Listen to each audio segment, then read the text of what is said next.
이번 시간에는 빅데이터 전문가가 무엇을 배우는지에 대해서 배워보도록 하겠습니다. 우리가 수업 시간에 어떤 내용들을 배울 것인지에 대한 종합적인 내용이 되겠습니다. 우리가 빅데이터 전문가 또는 데이터 사이언티스트 또는 기계학습, 인공지능 전문가 여러 가지 말들을 쓰는데요. 이제 이런 것들이 어떤 차이가 있고 또 그 안에서 무엇을 배우는지 한번 설명드리겠습니다. 우리 빅데이터 전문가라고 하면 이런 여러 가지 그 카테고리들을 다 배운다라고 보시면 될 것 같아요. 우리가 4차 산업혁명을 얘기할 때 4차 산업혁명은 모든 기술들이 초연결된 사회, 융합이라고 얘기를 했을 겁니다. 자, 우리 빅데이터 전문가라고 하면 이러한 여러 가지 분야들을 통합해서 배워서 융합해서 배우는 그런 거라고 보시면 될 것 같아요. 일단 가장 기본적으로 컴퓨터에 대해서 배워야 되겠죠. 그죠? 우리가 여러 가지 그 IT 기술들 이런 것들을 배워야 되기 때문에 신기술들 여러 가지 기술들 그리고 우리 사회에서 이러한 기술들이 어떻게 연결이 되는지 이런 것들을 배우려고 그러면 일단은 컴퓨터가 무엇이고 컴퓨터의 작동 원리, 소프트웨어 그 다음에 여러 가지 통신 기술 이런 것들을 우리가 베이스를 알고 있어야지만 여러 가지 우리 4차 산업혁명에서 나왔던 기술들을 좀 더 우리가 자세하게 알 수가 있습니다. 따라서 이 컴퓨터에 관련된 여러 가지 내용들에 대해서 우리 앞부분에 대해서 우리가 배울 거고요. 그 다음에 이제 이런 것들을 분석하려고 그러면 분석에 위한 수학하고 통계학적 베이스가 필요합니다. 물론 아마 여러분들이 수학하고 그 다음에 통계 이런 것들을 어려워해서 포기하는 분들이 아마 많으셨을 거예요. 그래서 이거를 구체적으로 수학 이론이라든가 통계학 이론을 배운다기보다는 우리 수업 시간에는 이런 것들이 어떻게 연결이 되는지 빅데이터에서 어떻게 연결이 되고 그런 빅데이터 분석의 뭔지 이런 거에 대한 기본 개념만 우리가 배워보도록 하겠습니다. 자, 이 두 가지의 큰 베이스가 있으면 영역이 있으면 또 한 가지가 있는데 그게 뭐냐면 도메인 영역 또는 비즈니스 널리지 영역이라고 해요. 만약에 여러분들이 우리가 경영학과면 빅데이터 경영학과면 경영학 기업이 되겠죠. 기업에 대한 여러 가지 논리지들을 배워야 돼요. 근데 여러분들이 지금 여러 가지 전공들이 있을 겁니다.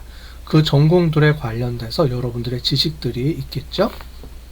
그래서 여러분들 각 전공마다의 전공 지식과 그 다음에 여러분들이 만약에 회사에 취직하게 되면 그 기업의 그 회사를 운영해야 되니까 운영에 대한 여러 가지 논리지들이 있어야 될 거예요. 이런 것들이 종합적으로 엮여져서 우리가 빅데이터 전문가 이렇게 얘기를 하고 있습니다.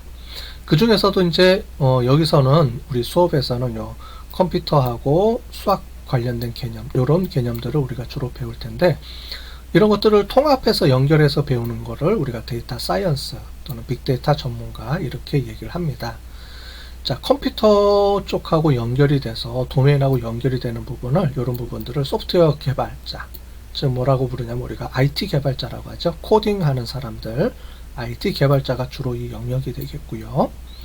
그 다음에 수학적 베이스, 통계학적 베이스로 해서 기업에서 이제 연구를 하는 사람들이 있어요. 이런 분들을 이제 그 리서처라고 부르죠. 그래서 기존에 이제 통계학 베이스를 이용해서 기업의 여러 가지 문제를 해결해주고 분석해주는 사람들이 있을 겁니다. 자, 그런데 이런 전통적인 방법들을 이용해서 쓰는 거를 벗어나서 아까 우리가 여태까지 배운 것처럼 이제 빅데이터 시대라 그랬어요. 빅데이터 시대는 기존에 다루는 그런 데이터를 다루는 게 아니고 엄청나게 다양하고 많은 양의 데이터를 다뤄야 되고 그 안에서 또 인공지능이라는 기법도 이제 알아야 되고 하기 때문에 이런 것들을 연결해 주기 위해서 필요한 것들이 머신러닝, 기계학습이라고 우리가 부르는데 이 머신러닝에 대한 부분들을 우리가 배워야 됩니다. 이런 것들이 종합적으로 배우는데 이거를 다 배울 수가 없잖아요. 그죠? 그래서 이런 것들이 이제 쭉 해서 우리 빅데이터 경영학과 수업에서는 이런 것들을 우리가 4년 내내 배웁니다. 4년 내내 배우는데 우리는 지금 그 교양 수업이기 때문에 이거를 다 배우는 게 아니고 여기서는 기본적으로 컴퓨터의 기본 개념하고 그 다음에 이런 것들을 연결해서 수학적 베이스로 어떻게 연결하는지, 그 다음에 이제 이 머신러닝이라는 게 어떤 건지, 이런 내용들에 대해서 전체적인 큰 맥락에서 우리가 한번 배워볼 거예요. 그래서 앞으로 이제 배우는 내용은 이제 컴퓨터에 관련된 내용, 그 다음에 빅데이터에 대한 내용, 그 다음에 빅데이터 분석에 대한 내용, 이런 걸 위주로 해서 우리가 한 학기에 걸쳐서 쭉 배워보게 될 겁니다. 자, 이거를 좀 더 이제 구체적으로 좀 디테일하게 쪼개 놓은 거예요. 그래서 아까 전에 이제 통계, 이게 좀 그런데 이쪽 파트입니다. 통계 파트가 여기고요. statistics. 그 다음에 요게 이제 컴퓨터 IT 파트 쪽이고, 이제 요게 아까 전에 도메인 널리지 파트다. 이렇게 이해하시면 되겠습니다. 네, 그러면 최신 IT 기술들에 대해서 우리 설명을 드리도록 하겠습니다. 우리 이전에 4차 산업혁명에 대해서 설명을 쭉 했습니다. 그러면서 4차 산업혁명은 여러 가지 기술들이 서로 초연결, 융합되어 있는 시대라고 우리가 얘기를 했어요. 그러면서 4차 산업혁명에서 빅데이터가 가장 큰 기반이 되고, 그 위에 인공지능이 그 연결이 돼서 서로 움직이고요. 그 다음에 IoT, 로봇, 그 다음에 뭐 AR, VR 이런 기술들이 서로 연결되는 그런 사회다라고 얘기를 했습니다. 자, 이 각각의 IT 기술들이 최근 어떻게 발전을 하고 있고, 빅데이터와 어떻게 연동을 해서 우리가 우리 실생활에서 사용이 되고 있는지에 대해서 우리 배워보도록 하겠습니다. 먼저 빅데이터입니다. 자, 우리 메이저리그에서 빅데이터로 우리 연결을 해서 활용을 하고 있습니다. 요즘 우리가 야구에서 빅데이터와 인공지능이 어떻게 연결이 돼서 이 야구 산업에서 발전을 하고 있는지 먼저 동영상을 보고 그 다음에 또 설명을 드리도록 하겠습니다. 자, 동영상을 보셨죠? 어떠세요? 우리 야구가 실제로는 사람이 옛날에는 기록원들이 막 움직였던 그런 시대에서 이제는 우리가 빅데이터를 이용한 시대로 이제 바뀌어나가고 있습니다. 그죠? 자, 그러면서 간단하게 말씀드리면 여기 있는 야구장에 이렇게 안테나들이, 레이저들이 있어서 움직이고 있는데, 이런 것들이 지금 메이저리그에 대한 얘기를 하고 있지만 실제로 우리나라 야구장에서도 지금 활용을 해서 사용을 하고 있습니다. 자, 레이저라 그랬죠. 그래서 공의 움직임, 사람의 움직임들을 빅데이터로 다 이제 움직임들이 이제 영상이라든가 이런 것들로 다 움직여서 이제 관리가 되니까 엄청나게 많은 빅데이터가 생성이 되겠죠. 데이터가 엄청나게 많이 생성이 되겠죠. 네. 그리고 이런 데이터들을 이렇게 저장하고 처리해 줄 수 있도록 이렇게 이런 기록들을 다 만들어내고 있고요. 그 다음에 이런 것들을 이용해서 훈련을 해서 정밀하게 이렇게 하고 있습니다. 그 다음에 투구 폼들을 이렇게 데이터를 촬영을 해가지고 우리가 교정을 하는 이런 작업들을 하고 있는데, 이런 것들은 뒤에 가서 우리나라에서 어떻게 또 하고 있는지 또 보도록 하겠습니다. 또 이렇게 가상 VR하고도 연결이 돼서 이렇게 훈련할 수 있다라는 것까지 우리가 배워봤는데요. 스포츠에서, 특히 야구에서 이 빅데이터와 이런 연결하는 것들이 잘 활용이 되고 있어서 우리가 한번 보여드렸습니다. 우리 아까 전에 이제 그 야구의 폼을 우리가 하기 위해서 투수 폼을 이렇게 해준다고 했는데, 우리나라에서도 지금 운영하고 있어서 그거를 동영상으로 한번 보여드리도록 하겠습니다. 보시는 것처럼 이렇게 되어 있는데요. 동영상 보고 또 설명드릴게요. 자, 보셨죠? 지금 보시는 것처럼 여기 센서들이 다 달려 있습니다. 그죠? 요즘 이게 영화에서 모션 캡처라 그래서 사용하는 그런 기계 장치들이 있는데, 이런 모션들을 이제 장착을 하고 투구 폼을 하게 되죠. 자, 그러면 이렇게 3D 화면으로 해서 다 해가지고 투구 폼을 이렇게 분석을 해서 어디가 문제가 되는지 이런 것까지 다 조사해서 알려주는, 수정해주는 뭐 이런 기술들하고 서비스도 제공해주고 있습니다. 어때요? 대단하죠? 이제 이런 것들을 하려고 그러는데 다 기반이 뭐냐면 빅데이터죠. 여기 들어오는 여러 가지 센서들을 통해서 수집된 데이터들, 이런 데이터들이 엄청나게 많은데 이런 것들을 분석을 해서 다양하게 우리가 활용을 해볼 수가 있습니다. 자, 다음으로는 우리 AI에 대해서 한번 배워보도록 하겠습니다. 이 빅데이터가 어떻게 AI랑 연동이 되고 하는지 배워보도록 할게요.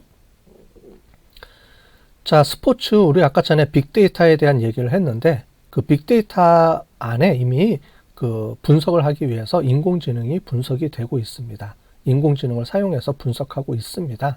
그런 내용들 중에서 특별하게 조금 더 구체적으로 설명되어 있는 동영상이 있어서 이걸 한번 보고 또 설명을 드리도록 하겠습니다. 어때요? 재밌죠? 신기하죠? 그죠? 이미 이런 것들을 우리가 다 활용을 하고 있습니다. 그죠? 그래서 야구 같은 경우에 보시면 우리가 메이저리그 이전에 동영상 본 것처럼 레이더를 이용해서 모든 것들을 다 인식할 수 있도록 이렇게 하고 있는데, 우리나라도 지금 이렇게 다 인식해서 움직이고 있습니다. 그러니까 빅데이터, 이런 데이터들이 센서 데이터라든가 화상 데이터 이런 것들을 가지고 이제 데이터가 수집이 되면 엄청나게 많은 빅데이터가 생성이 되겠고요. 이런 빅데이터들을 실시간으로 이렇게 빨리빨리 움직여서 처리해서 인식해 주려고 그러면 결국은 AI, 인공지능이 이런 것들을 분석을 해줘야 되겠습니다. 그죠? 여기 보시는 것처럼 이렇게 화면들을 해서 투구들에 대해서 이렇게 다 찍혀 나오죠. 그죠? 자, 그 다음에 이제 버릇까지 다 이렇게 나온다. 이런 얘기들도 했었고요.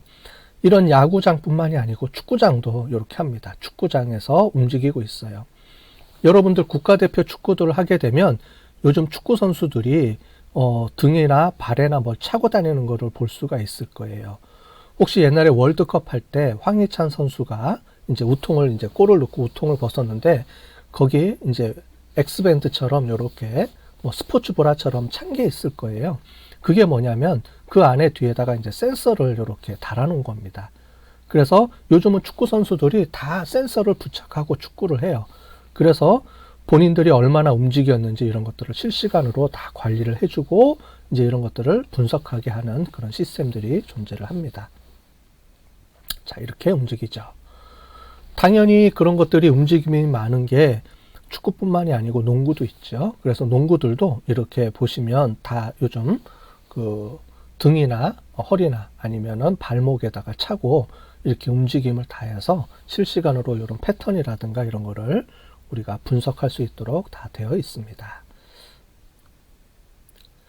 자, 또 다른 예로 요즘 이슈가 되고 있는 게 그 우리나라에서 세계 최초로 야구를 할 때 인공지능이 스트라이크 볼을 판별하도록 이렇게 야구 심판을 운영을 한다라고 이슈가 됐습니다. 미국은 마이너리그에서 지금 시범 사업으로 하고 있는데, 우리나라도 지금 마이너리그를 거쳐서 이렇게 내년부터, 이제 올해부터겠죠. 2024년도부터, 최초로 이렇게 도입을 한다라고 하는데, 이런 것들이 이제 어떻게 되는지 설명되어 있는 게 있어서 이것도 한번 동영상으로 한번 시청을 해볼게요. 네, 어때요? 보셨죠? 이제는 싸울 일이 없겠네요. 그죠? 옛날에는 심판 판정 가지고 막 항의하고 많았는데, 이게 도입이 되면 아마 이제 항의가 줄어들 거는 같습니다. 자, 보시는 것처럼 이렇게 레이더라든가 이미지, 카메라 이런 센서들이 다 달려 있어서요. 이런 것들을 통합해서 센서라고 부르는 겁니다.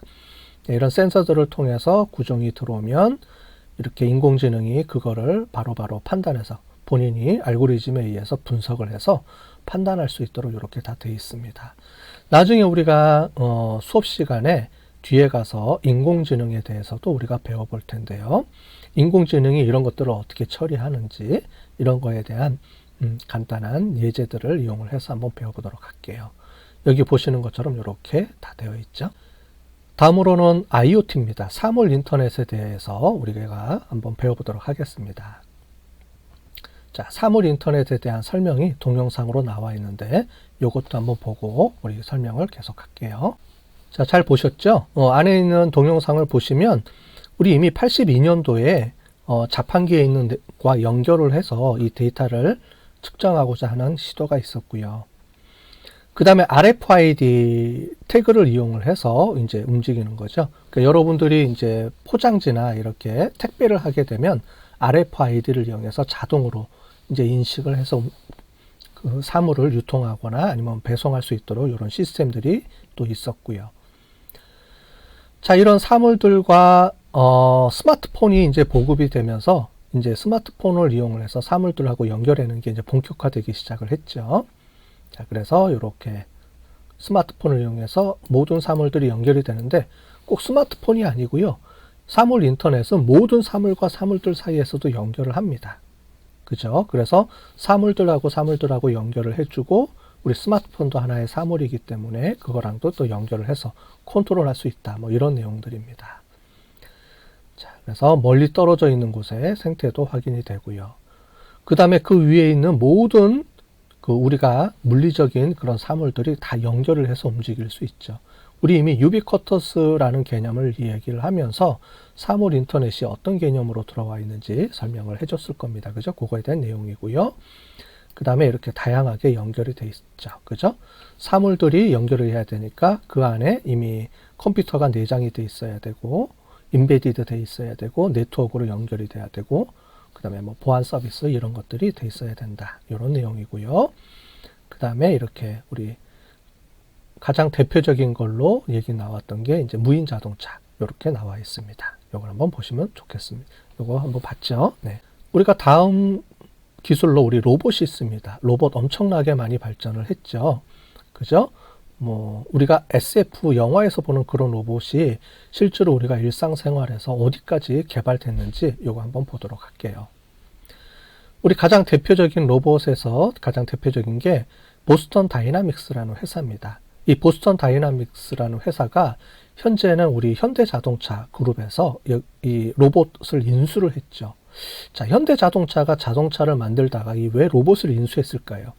자, 이런 것들의 이런 로봇 기술들이 결국은 이제 무인 자동차라든가 이런 거하고 연동이 될 수 있다라 그런 개념이겠죠. 그죠? 그래서 2016년도 보스턴 벌써 꽤 시간이 지났네요. 이때 당시에 로봇이 이렇게 직립보행, 걸어다니는 로봇이 만들어져 있는데 이걸 한번 동영상을 보고 오겠습니다. 자, 2021년도에 어떻게 바뀌었는지, 얼마만큼까지 성장했는지 로봇이 요거에 대한 영상이 있으니까 요걸 한번 보도록 또 할게요.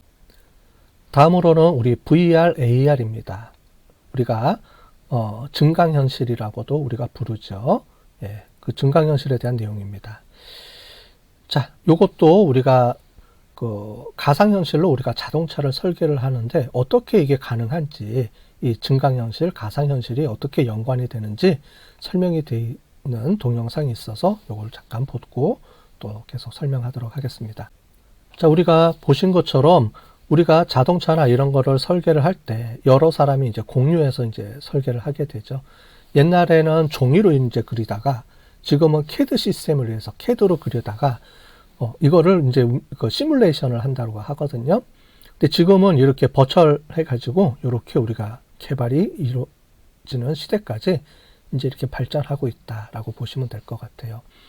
혹시 여러분들이 아이언맨이라고 보셨으면, 영화를 보셨으면 아이언맨에서 아이언맨을 개발하는 과정에서 우리가 주인공이 그 인공지능하고 연결을 해가지고 이렇게 설계 도면을 막 움직이는 내용들을 보실 수 있을 거예요.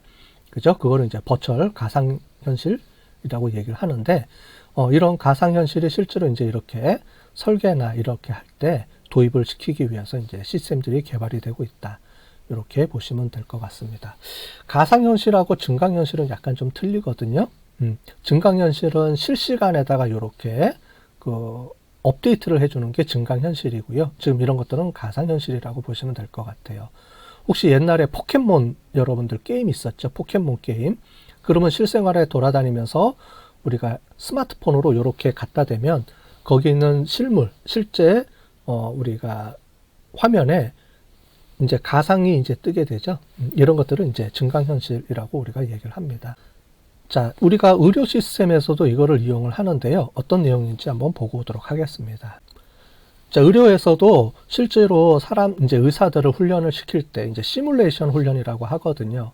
이제 우리 학교도 간호학과가 있어서 간호학과 이제 올라가면 시뮬레이션실이 있습니다. 그 시뮬레이션실에 인형을 갖다 놓고 그 인형에 여러 가지 옵션을 줘서 어떻게 반응하는지, 그 다음에 그렇게 반응할 때 어떻게 대처해야 되는지를 간호학과 학생들은 그렇게 배우게 됩니다. 그 다음에 의대 같은 경우는 이제 실습을 해야 되는데 실제로 이제 수술실에 들어가서 이렇게 지켜보는 그런 것들이 이제 중요한데요.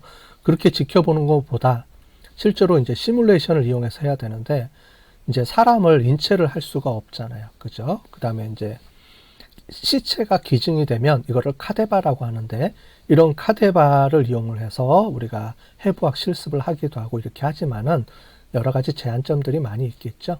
그래서 이제 이런 것들을 우리가 실제로 시뮬레이션을 이용을 해서 우리가 가상으로 연습해 보는 겁니다.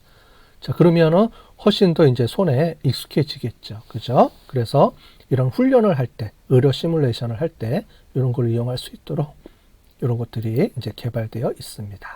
자, 지금 보시는 것처럼 우리가 4차 산업혁명 시대에 우리가 관련된 여러 가지 중요한 기술들이 얼마만큼 발전됐는지 이제 봤습니다.